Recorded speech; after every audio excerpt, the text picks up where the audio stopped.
Okay, what I'm going to do is go over this paper called Reversing a Model of Parkinson's Disease with On-Site Converted Negral Neurons.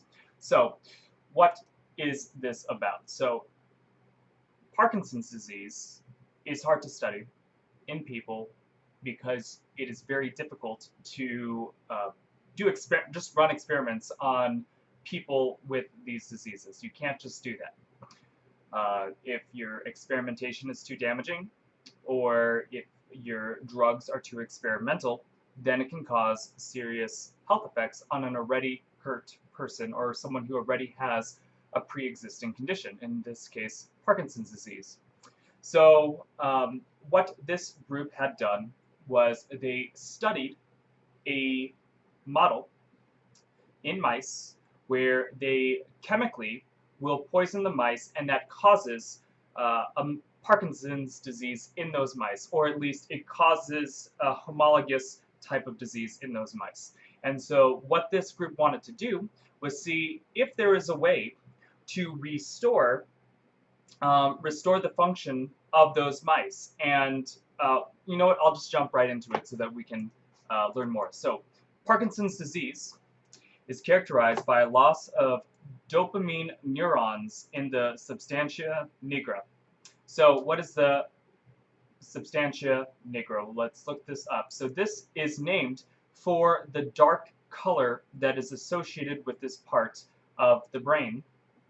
So here we have a model of the human brain, and the substantia nigra is what is highlighted in red here. So this is near the bottom of the brain and a little bit in the middle of the brain, and it looks like you have two lobes. So it's in the basal ganglia, or it is a basal ganglia structure located in the midbrain, and it plays an important role in reward and movement. So it comes from the Latin meaning black substance, reflecting the fact that parts of the substantia nigra appear darker than the neighboring areas due to high levels of neuromelanin in dopaminergic neurons. So neuromelanin is melanin. So if you know of the melanin that is in your skin, neuromelanin is a melanin that is produced in neurons. And specifically, I don't know if it's the only place that it's created in, it's oftentimes created in the dopaminergic neurons, which are neurons that produce, or at least are associated with dopamine production, and I would assume also signaling. So dopaminergic means related to dopamine, dopamine being a common neurotransmitter, and dopaminergic substances or actions increase dopamine-related activity in the brain. So dopaminergic brain structures facilitate dopamine-related activity. Now, granted, with this particular definition, it might not necessarily be that these are producing dopamine in of themselves. They're just acting upon dopamine, probably signaling in some way. I wouldn't know exactly. But just so you know, this is a very important part of the brain that is associated with dopamine signaling, and it is often darker due to the presence of neuromelanin. So, what I wonder, so with its role in Parkinson's disease is a neurodegenerative disease characterized in part by the death of the dopaminergic neurons in the SNPCs, and I don't know what. Let's copy this. Let's find where they describe it. The pars compacta. Oh, what I should also go over is that this has multiple parts known as the pars reticula and the pars compacta. Don't worry too much about that. So in relation to Parkinson's disease, the major symptoms are tremors, akinesia, which akinesia is refers to decreased bodily movement. So think of kinetics or kinesis, kinesiology. What's it called? Akinesia would be the inability to move, and then bradykinesia and stiffness. So other symptoms include disturbances of posture fatigue, sleep abnormalities, and depressed mood. So the cause of death in the dopaminergic neurons in the SNPC is unknown. However, some contributions to the unique susceptibility of dopaminergic neurons in the pars compacta have been identified. For one, dopaminergic neurons show abnormalities in mitochondrial complex 1, which is part of the electron transport chain, which is how this is one of the ways that mitochondria is the powerhouse of the cell. And this is causing aggregation of the alpha-synuclein, which is a protein in humans, and it's encoded by the SNCA gene. It's abundant in the brain. Granted, I don't know exactly what it does explicitly. And so all of this can result in abnormal protein handling in neuron death. So that is all that I want to go over that. Just know that that is, when they talk about the substantia nigra, that is the part of the brain that has dopaminergic neurons in it. That's definitely not its only function, but that is one of the main functions that it has. So you lose these dopaminergic neurons, and then you can get Parkinson's pathology as a result of that. So similar to other major neurodegenerative disorders, there are no disease-modifying treatments for Parkinson's disease. So while most treatment strategies aim to prevent neuronal loss or protect vulnerable neuronal circuits, a potential alternative is to replace lost neurons to reconstruct disrupted circuits. So your neurons, they're all connected to each other. It's almost as if there are circuits. And even when it comes to the production of chemicals themselves, a lot of times those chemicals can be transported across those neurons and put into different locations. They can be transported through vesicles across, or I don't know if the vesicles go across axons, but a lot of proteins and peptides get transported, and those circuits, all of that is very important for proper brain functioning. So if you lose those circuits, if those nerves are dying, then that is going to disrupt significantly your body's ability to, or your brain's ability to function properly. So let's continue. Here we report an efficient one-step conversion of isolated mouse and human astrocytes. So what are astrocytes? Well, astrocytes, think of astronomy and astrology, they are star-shaped, astros. So they are the star-shaped glial cells, and let's go to astrocytes. So here would be an example of what an astrocyte would look like given, this would be let me think. Yeah, blue material is visualized with DAPI, which is a stain that will interact with DNA, and reveals nuclei and astrocytes and other cells.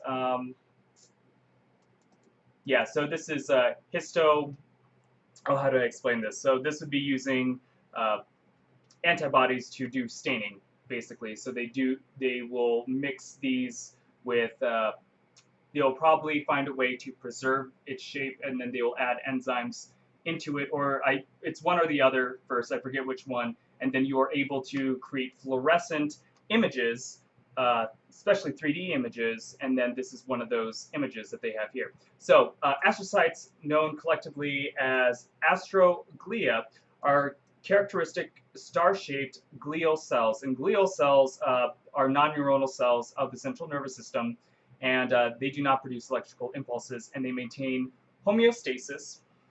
So they're sort of like they're nursing the other cells around it, would be the best way to describe it. They also form myelin, which in the axons or the long rod-shaped parts of the neurons, they have myelin, which is a protein coating around those long areas, and that is something that can help protect the neurons from damage, and also it's important to have that for the electrical pulses or the electrical impulses to traverse the distance of the nerve cell efficiently. So if you are losing the myelin sheaths, as they're called, then you would need to replace them. Otherwise, you might start having some neurodegenerative disorders as a result. So they maintain, and they also provide support and protection for the neurons. So these are protective nursing cells for the nervous system. So just keep that in mind. And they perform many functions, including biochemical support and astrocytes are a subset of the glial cells. So they perform many functions, including biochemical support of endothelial cells that form the blood-brain barrier. So these astrocytes are important at maintaining the barrier between the blood and the nervous system, which is important for, say, preventing infections and preventing neurodegenerative disorders from autoreactive antibodies, things of that nature. So provision of nutrients to the nervous tissue, maintenance of extracellular ion balance, and a role in the repair and scarring process of the brain and spinal cord following traumatic injuries. So the proportion of astrocytes in the brain is not well defined depending on the counting technique used. Studies have found that the astrocyte proportions varies by region and ranges from 20 to 40% of all glia. So about 20 to 40% of all the glial cells in the nervous system will be these astrocytes. So I think that's all that, yeah, there's just know that there's a lot of functions that these things do. So applying this approach, here we report an efficient one-step conversion of the isolated mouse and human astrocytes into functional neurons by depleting the RNA binding protein PTB, and this is also referred to as PTBP1. Okay, so keep that in mind. Let's search this up to see if there's anything important that I should note on it. So this is a protein, and here's an image of the protein, and it is a protein that is encoded by the PTBP1 gene, and it belongs to a subfamily of ubiquitously expressed heterogeneous nuclear ribonucleoproteins. So these are just, this just means that they are ubiquitously expressed, means that they're found all over the body, and they bind to RNA. So they bind to RNA in some way.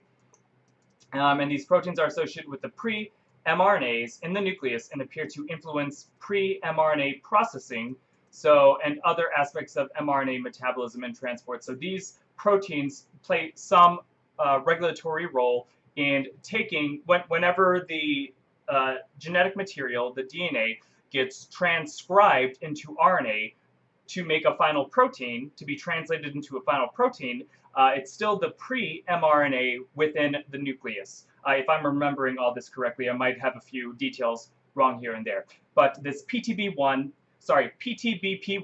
is associating itself with the pre-mRNAs, or the freshly transcribed mRNAs. It will interact with those to somehow facilitate in their final processing.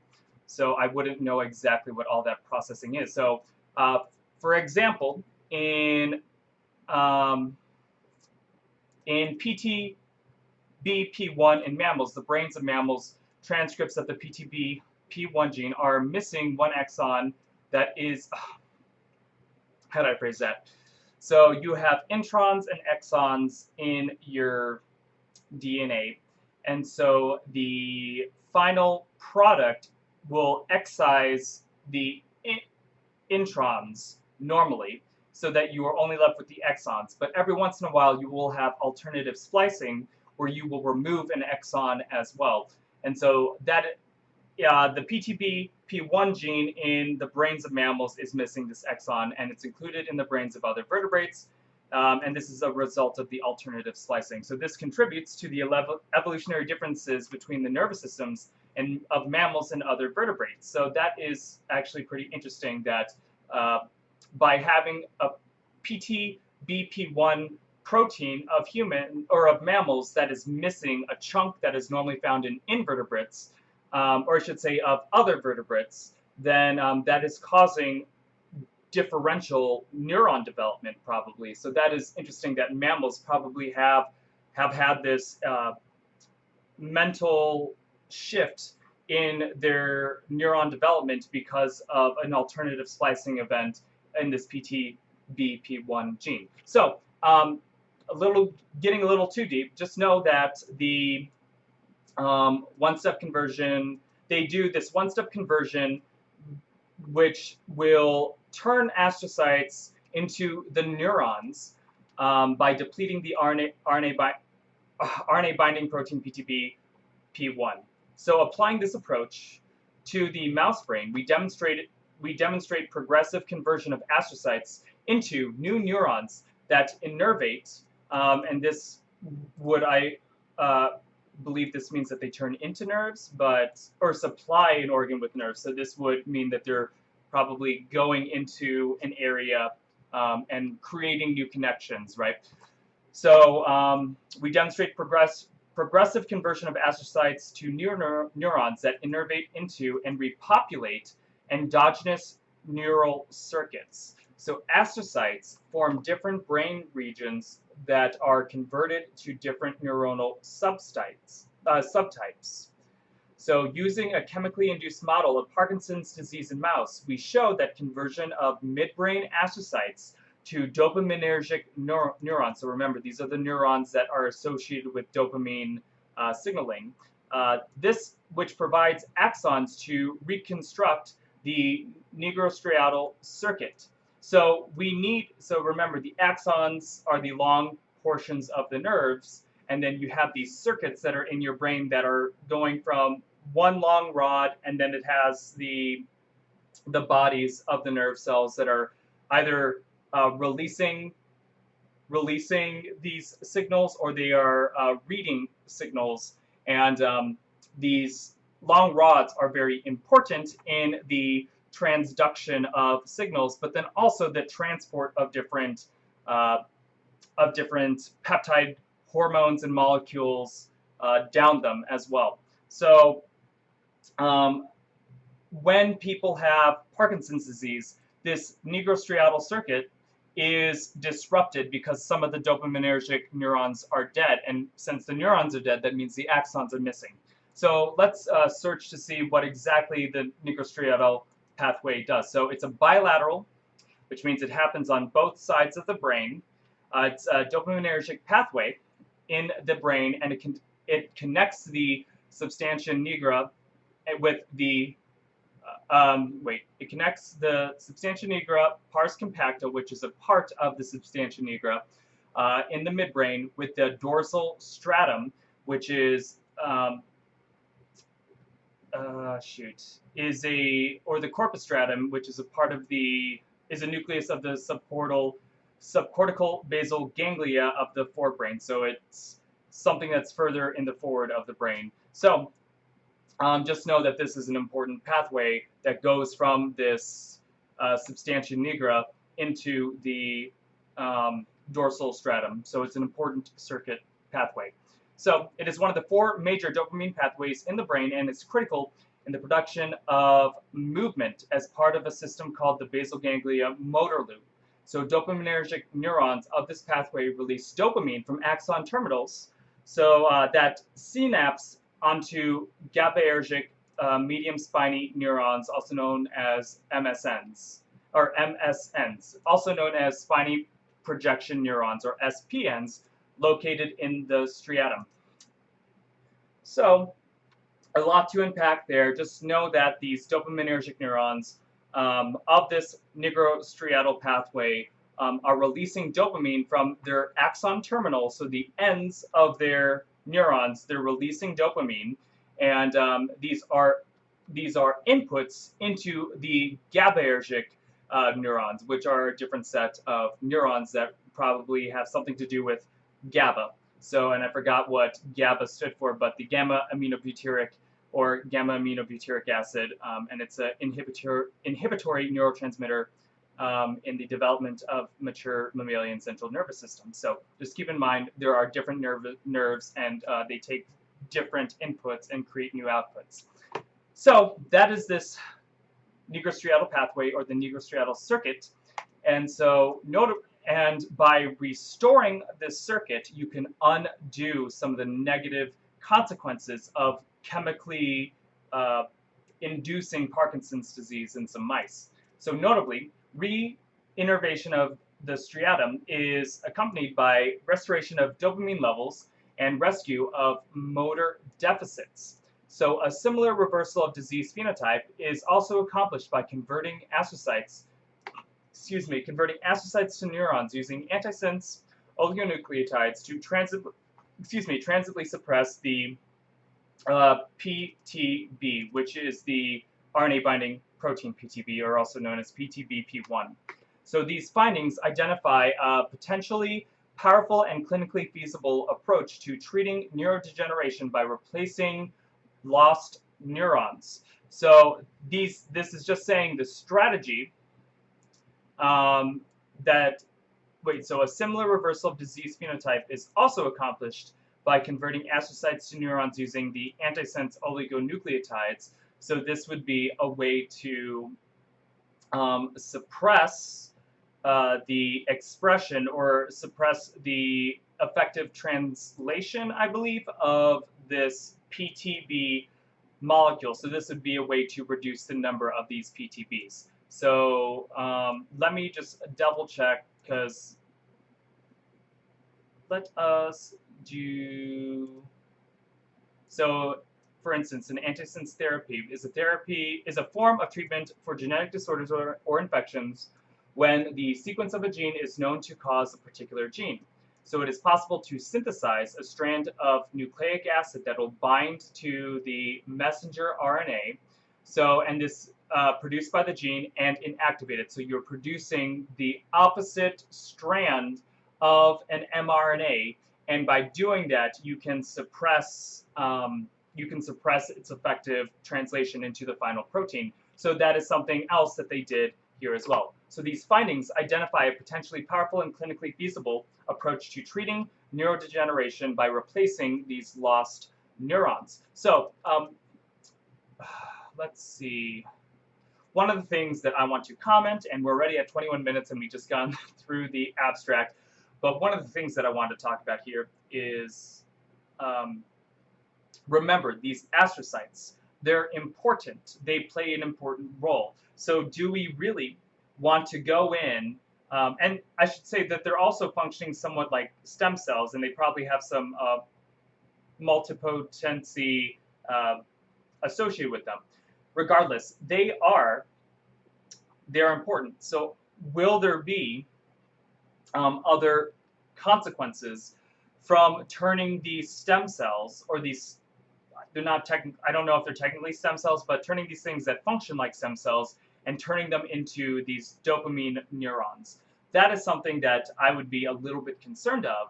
Granted, if the other option is to have this progressive neurodegenerative disorder such as Parkinson's disease, I think I would most likely choose to have my astrocytes converted into neurons to prevent that Parkinson's disease from getting worse, or to help alleviate the symptoms of the Parkinson's disease.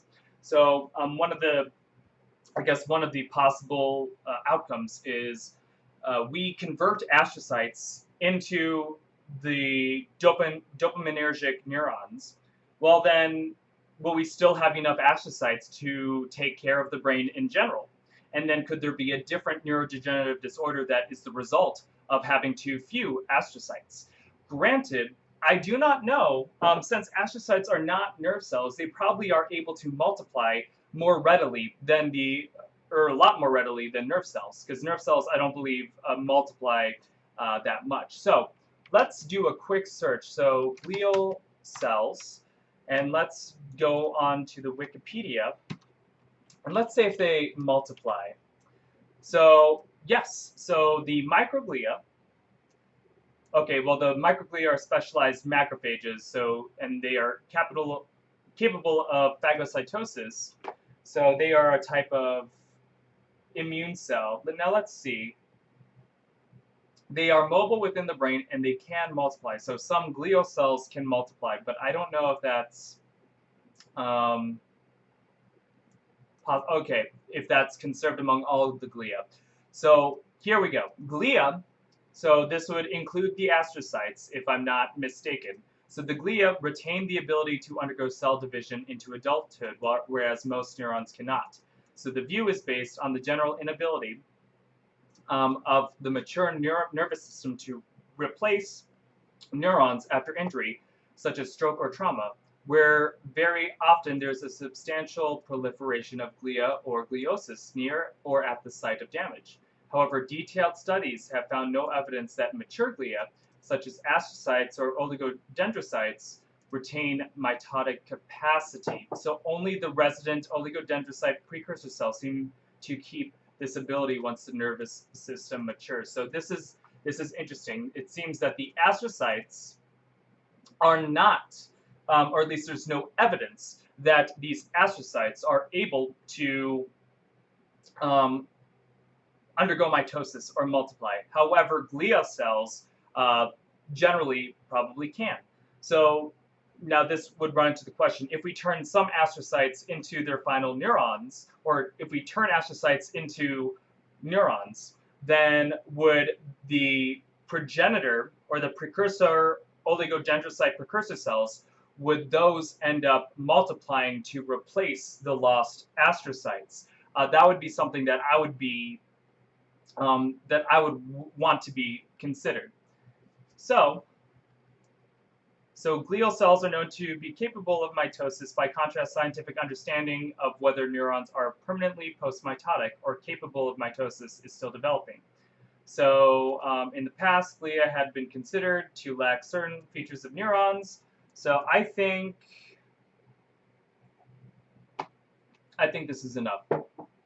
So I just want to bring up that it would be one of my concerns if we do end up going down this road of neuron replacement. And hell, there's probably a laundry list of different neurodegenerative disorders that could probably be improved by this mechanism. So there are a lot of things, what was it, CTE, that football players get, just repeated inflammation of the brain and nervous tissues can cause a lot of neuronal death. So wouldn't it be nice if we could find a general method of turning these glial cells or astrocyte cells or other types of non-neuron cells into neurons? That would be phenomenal. Granted, there might be consequences to that, but sometimes so you don't want the cure to be worse than the disease itself, right? So we would have to consider that as well. However, let us continue, because I've been rambling, and I'm only going to read like the first 6 pages of this. So yeah, this is a really long paper, 28 pages, so I'm not going to go over everything.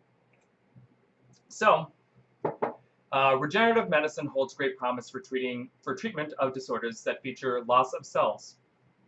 So given the plasticity of certain somatic cells, so plasticity is the ability to, like, they're plastic, they are able to change their functions very easily. So given the plasticity of some somatic cells, and somatic means body cells or of the body, so just general cells found within the body, they do not include the germ cells that, say, are turned into sperm. So the somatic cells, the plasticity of certain somatic cells and transdifferentiation approaches for switching cell fate on site, thereby avoiding immune recognition, have gained momentum. So the ability to cause differentiation from what a cell normally wants to be, the ability to transform, excuse me,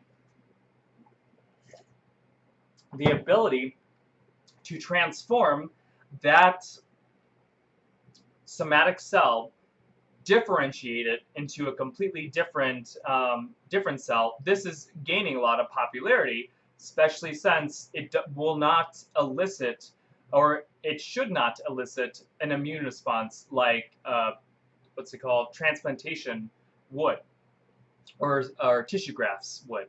So in the mouse brain, glial cell plasticity has been leveraged to generate new neurons that lead to behavioral benefits in disease models. So these types of techniques have already been employed, and so this group decided to look into that as well. However, there is limited evidence for transdifferentiated cells replacing lost neurons to reconstitute an endogenous neuronal circuit. So yeah, this has not been done before, which is great to see. So most in vivo or in living organisms, most of this reprogramming relies on using lineage-specific transcription factors. We recently, and transcription factors are just chemicals, usually proteins, that alter transcription, which means that they're altering the mRNA that is being transcribed from DNA, which would end up becoming protein later.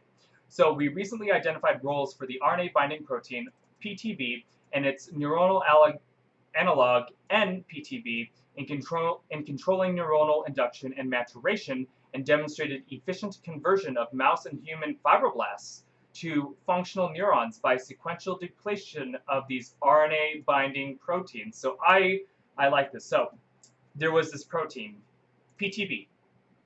And remember, in mammals, there is a neuronal analog called NPTB.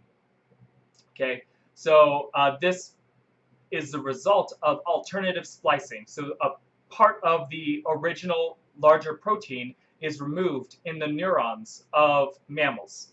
So this neuronal analog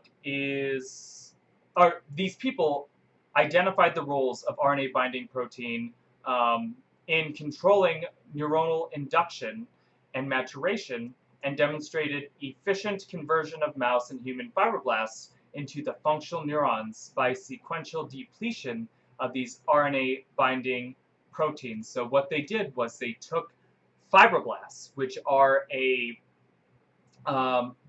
cancer, and they got this cancerous culture from both humans and mice, mouse and human fibroblasts. And so they took these cancers, and then they depleted, or they removed the protein, the final protein, the NPTBs. They removed them, and when they sequentially removed them over and over again, eventually these fibroblasts, these cancer cells, ended up turning into neurons, which I think is remarkable. And in fact, I think that would probably be a pretty good, what would the word be? That might be a good cancer treatment, now that I think of it, because if you could, say, make a cancer, God, this actually it's kind of weird, but let's say you had this malignant cancer, and then you started converting the cancer cells into, say, nervous tissue. The nervous tissue is probably not going to multiply as much, so that might be a way. I'm not condoning this that much, but that might theoretically be a way to convert cancer cells into a less pathogenic nervous cell. Granted, you might start feeling pain at the location because it's nerve tissue, right? Regardless, I'm rambling. So notably, sequential downregulation of PTB and neuronal PTB occurs naturally during neurogenesis. So they're saying here that the sequestrating of these PTBs and NPTBs, this is natural. This naturally happens when a neuron matures. So when we come along and remove the NPTBs, we are emulating, or we are redoing, what is often seen in the normal developing neuronal tissue. And so that might signal to the cell, hey, I should become a neuron because I'm experiencing the chemical signals that are normally associated with becoming a neuron. So this would be one way that the cell is able to, I guess, talk with the surrounding tissue and talk with itself to choose to become one cell versus another. So, and once this is triggered, both PTB and NPTB regulated gene expression loops become self-reinforcing. So this would be a positive feedback loop. Basically, if you start a signal cascade, and if that signal cascade loops back and then reinforces itself, then you just have to do it once or maybe a few times, and then you created basically a self-fulfilling or a self-rectifying, or what would the word be? Self-strengthening signal. You've made that signal not just be a one-and-done signal. That signal then positively reinforces and creates its own signal again. And these signaling loops are very important at helping cells make the decision, take the final plunge to become a different cell. And this was what I would presume that stem cells do normally as they are differentiating into their final cell. They have to make the decision, what cell do I want to become? Well, it probably starts off as a lot of noisy, weak signals, but then one of those signals that can be self-reinforcing sort of breaks out through the noise and then tells that stem cell, yes, I need to become this cell because I'm getting all this positive reinforcement from myself to become that cell. So you sort of have to, there's a life lesson in there somewhere where you have to like positively reaffirm yourself over and over, and if you don't do that positive reaffirmation, you don't differentiate, right? So that I guess there could be a what's called a motivational quote associated with that. Regardless, I'm rambling. So in this study, we investigate this strategy to directly convert astrocytes into dopaminergic neurons. And remember, the dopaminergic neurons are the neurons that are associated with dopamine regulation and expression. So, and this is in the substantia nigra. So using a chemically induced model of Parkinson's disease in mice, we showed that dopamine neurons induced by PTB depletion potentially restore striatal dopamine. So the restoration of this dopamine cycle would be very, very beneficial, especially for people with Parkinson's disease. So this also reconstitutes the nigrostriatal circuit and reverse Parkinson's disease-like motor phenotypes. So given the emerging power of antisense oligonucleotides, also known as ASOs, in modulating brain disorders, we provide evidence for the use of ASOs directed against PTBP1, which is the gene that encodes for PTB. They are looking at that as a feasible single-step strategy for treating Parkinson's disease and perhaps other neurodegenerative diseases. So this is not just Parkinson's that we need to worry about. There are a laundry list of other genetic disorders that could be associated with cells dying.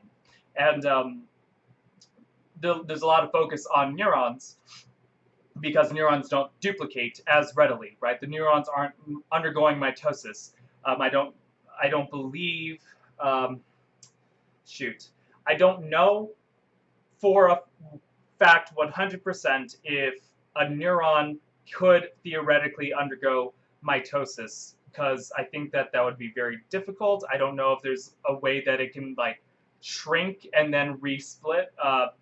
Regardless, I don't think that is a strategy at which that normal nerve cells employ. So since nerve cells do not multiply frequently, they cannot, if they are damaged and some of them die, they can't just multiply to fill in the space that had been left behind. So what we're going to see here is, or how do I phrase that? So this is the reason why these strategies of initiating differentiation is so good at, or I should say so promising for neurodegenerative disorders. Now granted, you could probably see it with other disorders, especially things like, I'd assume disorders of the eye would be a good one, or disorders of pretty much any tissue that doesn't multiply readily. You could probably see a benefit. So anything where people said we need stem cell research to anything stem cell research related would probably have an analog for using these ASOs or using these antisense oligonucleotides to cause differentiation of maybe not a stem cell, but maybe a different cell or a cell that is pretty close, right? So we just have to figure out which proteins we need to downregulate to start this positive feedback loop cycle that could convince a cell, oh, I shouldn't be this cell, I should be this other differentiated cell. So that would be a potential game changer now that I think of it. Granted, I'm I'm gonna keep on interrupting myself. So we would have to also be concerned that by influencing cellular signaling significantly, we could possibly cause diseases from those ASOs or from these antisense oligonucleotides themselves, especially if they start convincing or tricking other cells that we don't want to target into doing something completely wacky. One of the worst case scenarios is you might theoretically cause cancer because you screwed up the cellular pathways of a particular cell, and all of a sudden it thinks, oh, I should just grow and multiply. So that would be a negative consequence that we'd have to consider, and this is why we do FDA trials to figure out what treatment is safe, what treatment has what would the word be, risks that are associated with them, and when we quantify those risks, can we then do a risk-benefit analysis for each individual person to make sure that when they give their informed consent of what treatments they want to do, they are fully aware of what risks that this particular drug or treatment is associated with.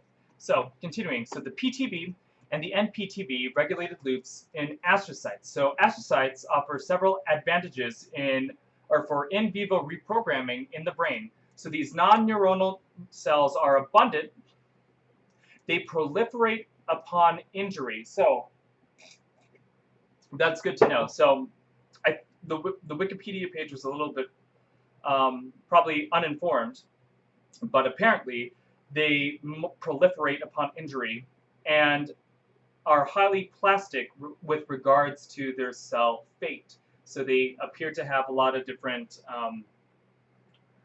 differentiation patterns that they could end up locking onto later. So with the proliferation upon injury, I don't know if that is proliferations in that the astrocytes themselves are proliferating or multiplying, or if a progenitor glial cell ends up differentiating into an astrocyte upon injury. I don't know which one is which, so that would be something that I should look into. So as previously established in fibroblasts, PTB will suppress or suppresses a neuronal induction loop. So this is the loop that I was talking about earlier, a neuronal induction loop in which the microRNAs or the MIR124 inhibits the transcriptional repressor, also known as REST or REST, and this REST suppresses many neuronal genes, including MIR124. So downregulation of PTB induces expression of NPTB, and which suppresses this NPTB, which suppresses the transcription activator BRN2 and the microRNA MIR9, both of which are required for neuronal maturation. So if you downregulate PTB, it induces expression of NPTB, and this all suppresses the transcription activator BRN2 and the microRNA MIR9. So by modulating both loops, sequential downregulation of PTB and NPTB generates functional neurons from human fibroblasts. So, okay. So, basically, there is this signal. And actually, let's see if they have a... So this is the loop here.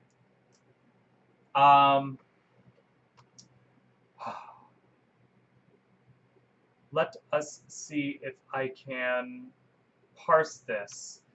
So in A, PTB and NPTB regulated loops critical for neuronal induction and maturation in fibroblasts, astrocytes, and neurons. So bold text indicates increased expression levels. The red box highlights similarity between fibroblasts and astrocytes in the PTB regulated loop, and the blue box highlights similarity between astrocytes and neurons in NPTB regulated loops. So, whew, let's say you have your PTB and it's normally inhibiting this loop.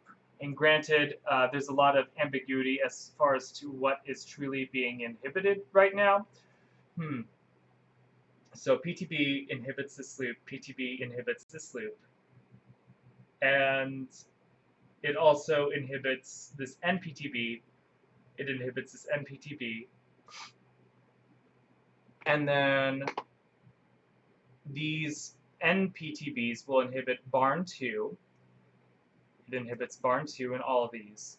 And so by inhibiting BARN2, then it inhibits, okay, so I won't be able to parse all of this very easily. Just know that by, there are two loops here, right? And these loops are present in the neuron. So, okay, so in the neuron, this PTB and the NPTB, these are both lowly expressed, right?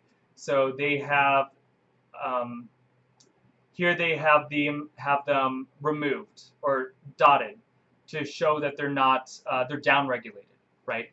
So by, oh, okay, I think I can actually parse this now. So normally in a fibroblast, this is normally, the PTB is strongly inhibiting this MIR124's ability to inhibit rest. And since it's inhibiting its ability to inhibit rest, shoot. Just know these are positive feedback loops that are self-reinforcing. In normal fibroblasts and in normal astrocytes, the expression of PTB is high normally, but once you can get that expression of PTB low, then you have a different positive reinforcing loop. And so this would be one way to go from one version of a cell into a different version of a cell. So I actually struggle significantly with understanding all the cellular signaling, but it is all good. So to investigate this what I should also say is that this was seen in the fibroblasts, that downregulating the PTB was able to create this neuron. So they were hoping that since there was a similarity between the astrocytes and the fibroblasts, that they could probably do the same exact thing with astrocytes. And what's nice about the astrocytes is astrocytes also have a little bit more similarity with the final neuron. So if you could accomplish this with the fibroblasts, you would probably be very likely to accomplish it with the astrocyte. So let's go. To investigate this cascade in the conversion of astrocytes to neurons, we use mouse astrocytes from the cerebral cortex and midbrain of postnatal P4 to P5 pups. So I don't know if this means, I think P4 and P5, this means the number of days after they have been born. Granted, I'm not exactly sure. So they did that, and they used human fetal cortical astrocytes from gestational week 19. So these cells express the astrocyte markers GFAP and ALDH1L1, but not markers for neurons and other common non-neuronal cell types in the brain. So similar to fibroblasts, analysis by quantitative PCR with reverse transcription, or RT-qPCR, showed low levels of MIR120 in the mouse and human astrocytes. So unexpectedly, both MIR9 and BRN2 were highly expressed in the astrocytes. So we further confirmed these expression patterns in endogenous astrocytes and neurons. So note that expression of rest was decreased but not eliminated. In dopaminergic neurons marked by tyrosine hydrolase, or TH, consistent with its requirement for sustaining the viability of mature neurons in the brain, Thus, the PTB-regulated loop in astrocytes resembles the one in fibroblasts. So, and the NPTB-regulated loop in astrocytes resembles the one in neurons. So this is what we were saying earlier. So for the astrocytes, they resemble the fibroblasts, which we know could be transformed into neurons. And then the astrocytes had this other reinforcing loop that was similar to the one in final neurons that was different in fibroblasts. So keep in mind, with a lot of these cells in the body, they're probably using multiple positively reinforcing feedback loops to determine what cell it needs to be. So let's say if one loop is turned on, or if let's say you have two loops, if both loops are turned on, then it's one cell type. Maybe if the first loop is turned off and the second loop is turned on, that'd be a different cell type. If the first loop is turned on and the second is turned off, that would be a third cell type. And if both are off, that would be a fourth cell type. So that would be an example of how you could have different logic gates to determine which cell the cell ends up deciding to be. So let's continue. So we therefore propose that the NPTB induced by the PTB knockdown would be immediately counteracted by the MIR9 in astrocytes, as seen during neurogenesis from neural stem cells. So indeed, unlike human dermal fibroblasts, PTB-deficient astrocytes showed transient NPTB induction. So these results suggest that astrocytes can be converted to neurons by PTB knockdown alone in both mice and humans. So yeah, I think we should keep on going. So efficient astrocyte conversion in vitro. So to demonstrate the functionality of converted neurons, we transduced mouse cortical astrocytes with a lentivirus, so this expressing small hairpin RNAs or shRNAs against this gene. So they took a virus, they genetically engineered it to create small hairpin RNAs or shRNAs, and then these small hairpin RNAs can target this particular gene. And so after 4 weeks, 50 to 80% of the short hairpin PTB transduced cells showed neuronal morphology and stained positive for the pan-neuronal markers TUJ1 and MAP2. So these are markers that you can stain for and will show up positively on a microscope if you do have a nerve cell. So whereas transduction with control virus did not cause expression of these markers, so they also injected a different set of astrocytes with a normal virus that did not have these inhibitory shRNAs, and they ended up not staining as if they were neurons. So this is good to see that you're negative, that you're controlling for all of your factors. So RNA-seq analysis was performed before and after conversion and compared to public gene expression profiles of astrocyte and neurons. Extended, and this is in the extended data. So this showed a degree of heterogeneity between independent isolates of cortical or midbrain astrocytes, but both isolates produce more homogeneous transcriptomes following conversion into neurons. So during,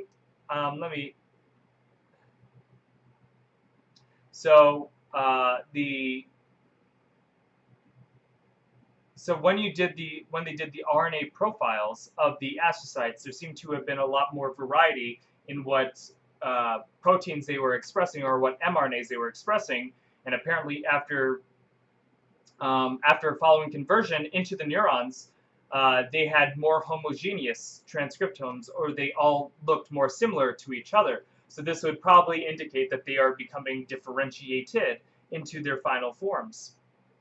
Interesting. So during conversion, typical astrocyte genes were suppressed, whereas neuronal genes were induced. So notably, midbrain astrocytes gave rise to neurons expressing many dopaminergic neuron-specific genes. So it's good that it's turning into the type of neuron that we want to see.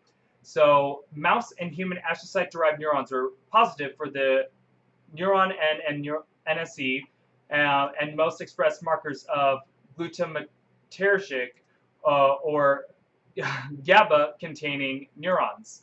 So the patch clamp, and these are just two different types of neurons as well. So patch clamp, recording 6 to 8 weeks after conversion, showed currents of voltage-gated sodium and potassium channels and repetitive action potential firing in neurons derived from both mouse and human astrocytes, and by co-culturing the converted neurons with freshly isolated rat astrocytes, spontaneous postsynaptic events of varying frequencies were also recorded. So I guess the best way to describe this is that they were firing as if they were normal neurons, or they're behaving like neurons.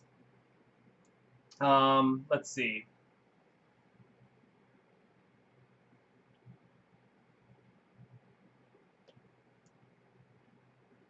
So yeah, they basically could see firing.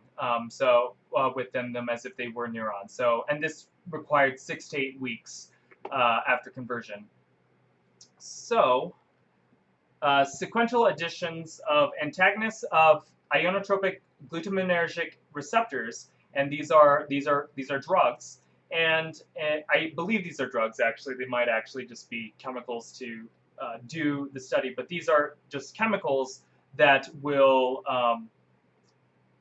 prevent these glutaminergic receptors from working properly.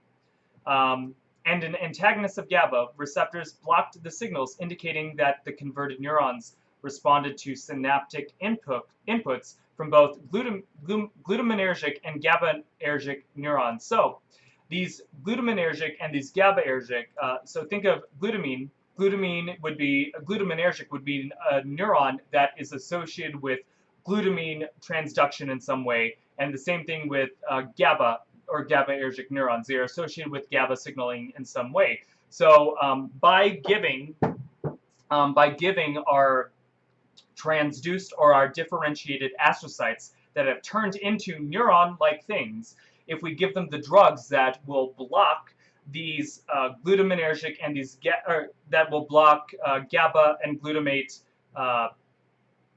what would you call them, receptors, then you end up suppressing cellular or neuronal response to it. So this would indicate to you that the effect that GABA and glutamic acid neurons are both able to transduce a signal, or at least talk to these neurons. So this would mean that these neurons don't just exist in a vacuum. They're not just there. They actually have functional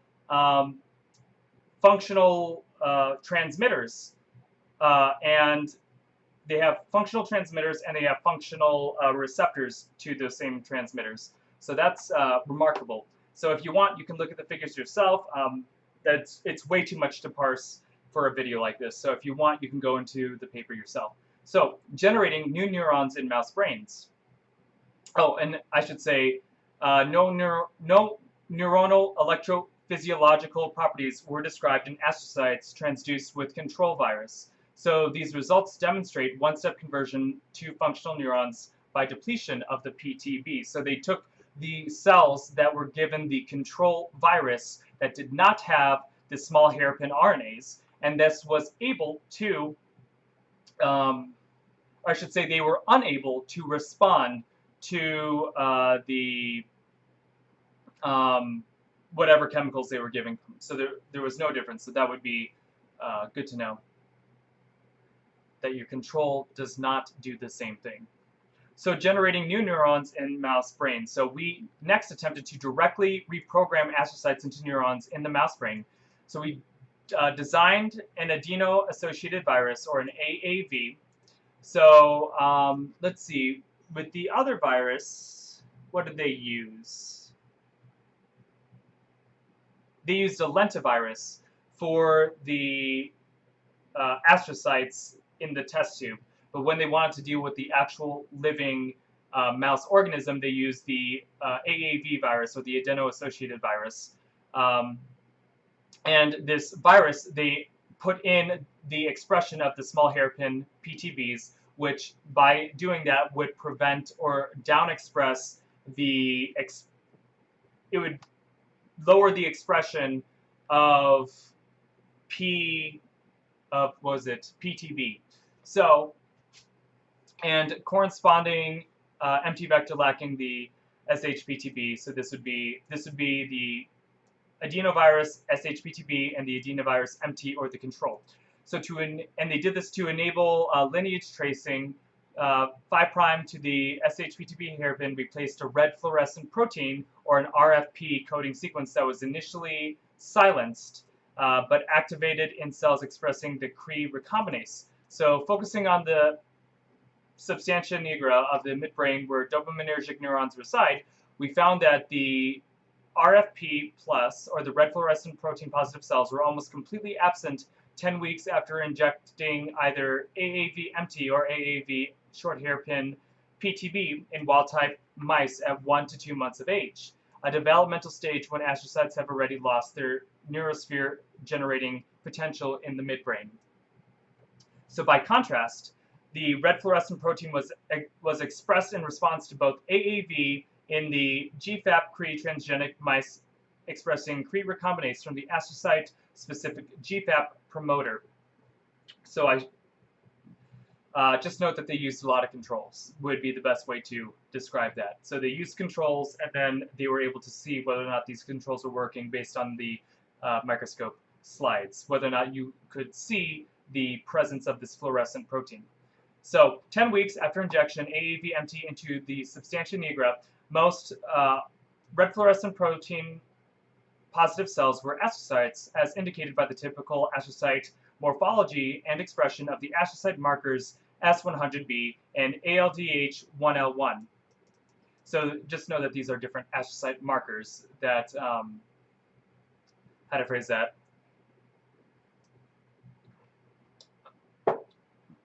Yeah, just know that those are typical astrocyte markers that we look for. So this is demonstrating minimal Cre expression in endogenous neurons in younger adult mice. By contrast, 3 weeks after this, around 20% of the RFP positive cells express the neuron N or nu N, and the percentage of RFP positive nu N positive cells more than tripled by 5 weeks. Interesting. And by 10 weeks, around 80% of the RFP positive cells were neuron N positive, GFAP negative. So at this time point, most converted neurons also express multiple mature neurons and markers for glutaminergic or GABAergic neurons. So these results demonstrated the short hairpin PTB-mediated time-dependent astrocyte to neuron conversion in the mouse brain. So this means that there was a time-dependent conversion into the final dopaminergic neurons that they could see. So progressive maturation of new dopaminergic neurons. So we next monitored the gradual appearance of DA neurons among RP-labeled cells from 3 to 12 weeks after this injection of the virus, and on the basis of staining with the dopaminergic neuron markers, or the dopa decarboxylase, and the TH. So we did, okay, so I am going to skip because they're just going to use a lot of jargon. So right now, what a lot of these letters are is they are talking about proteins that are associated with being one cell type versus another. So oftentimes when we do, what's it called, histological labeling, I forget the exact name, but whenever we do look into microscope slides, we will often use antibodies that are specific against a certain protein, and these antibodies will have a fluorescent protein associated with them, or they will have something fluorescent associated with them. And then this way, you can see the proteins of the cells based on the localization or the shininess of those fluorescent proteins. And so here they are saying that they can see, they're looking at the changes of this fluorescence, of these fluorescent patterns, to tell them what type of neuron they have. That's all that they're, going over here. And they're saying that they can see this conversion happening. And if you want, you can read it yourself. And it's just a lot to look at. So I think I've gone over this enough. So here in this paragraph, they're saying the regional specificity in the neuronal conversion. So they're saying that there's a specific area where this happened, the innervation of the nigrosacral pathway. They showed that the astrocytes ended up moving into the areas where they needed to be to recreate the nigrostriatal pathway. And so by recreating this nigrostriatal pathway, they were able to basically recreate that dopamine, that proper dopamine circuit response. And then, yeah, I think I should say that this all happened, and then because of that, it reversed the disease relevant motor phenotype. And I think, oh, and then yeah, and they did it with ASOs as well. So what I want to just say is you can read this yourself. It is way too long and intensive to like really do it justice. So I'm just going to stop there. Just know that there are different techniques that we can use to modify protein expression, and by modifying that protein expression, we are able to convince cells to be one type versus another, especially if we pick proteins that are associated with positive feedback loops that help convince them to stay in that different conformation. So, and it appears as though astrocytes are a good, at least for neurodegenerative diseases, these astrocytes might be beneficial. And I would say they're probably explicitly beneficial in that if there is a site of damage in the brain, the astrocytes will move, or I should say, there will be a proliferation of astrocytes in those damaged areas. So if we have proliferation of damage in a certain area, then it might be beneficial to have astrocytes be able to turn into neurons at that damaged area as well. And granted, we would want this to be a highly regulated process. We would want to have strict monitoring of people who are undergoing this treatment, because we wouldn't want to say create a cancerous lesion whenever we do this treatment. But yeah, what I want to consider about this is this research might become extremely important soon. So in the context of the SARS-CoV-2 coronavirus pandemic, we do know that some coronaviruses can cause demyelinating events. We know that some coronaviruses can cause the production of, or cause autoimmune diseases against parts of neuronal peptide hormones, and by proxy, it could also possibly generate antibodies that also are against the receptors of those peptide hormones. And these are all found, in the same area of the brain, in almost the center base of the brain. So, and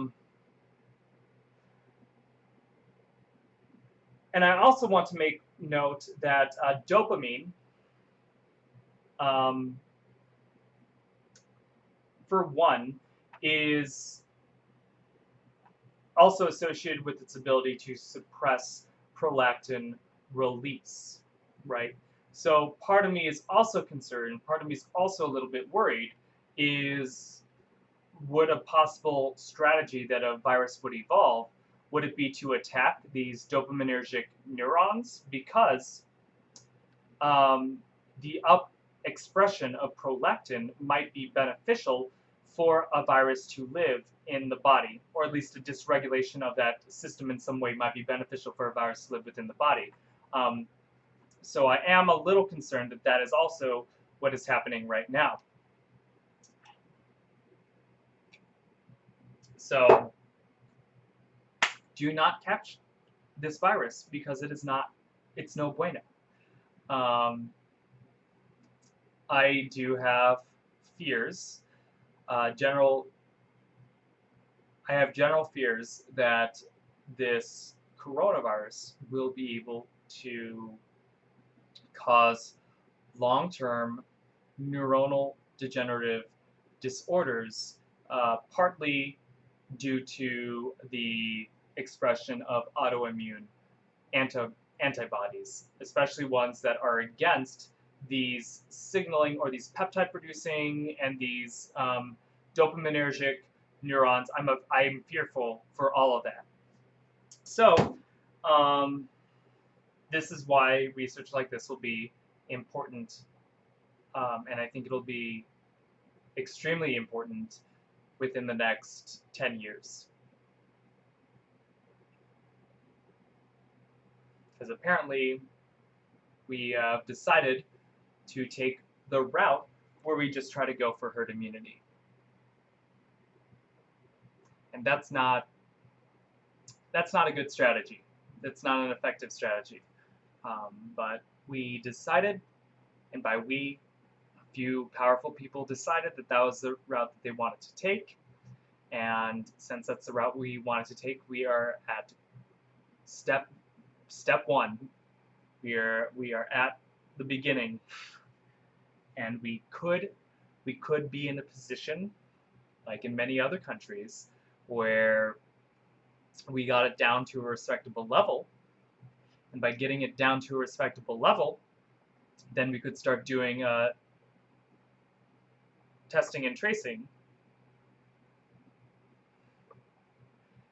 But it sounds like we don't even want to do that either.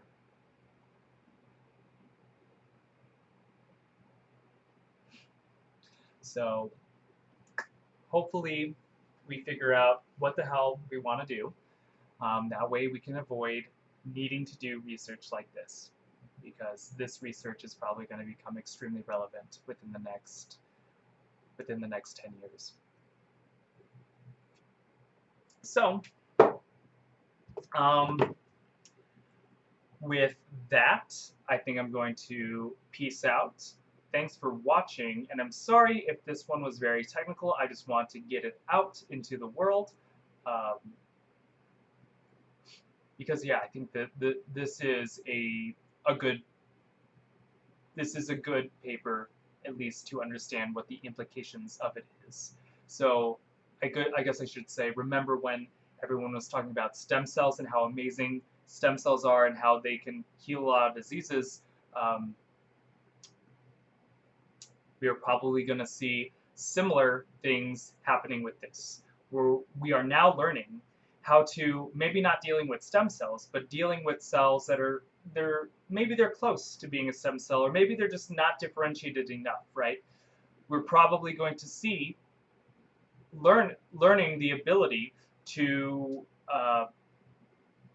figuring out what are the positive feedback loops within each cell, and if we can shift those positive feedback loops to be a completely different, to be switched on or off, then hopefully we end up with the ability to change cell differentiation, which would be phenomenal for the prevention of certain degenerative diseases. So with that, thanks for watching, and I hope to see you tomorrow.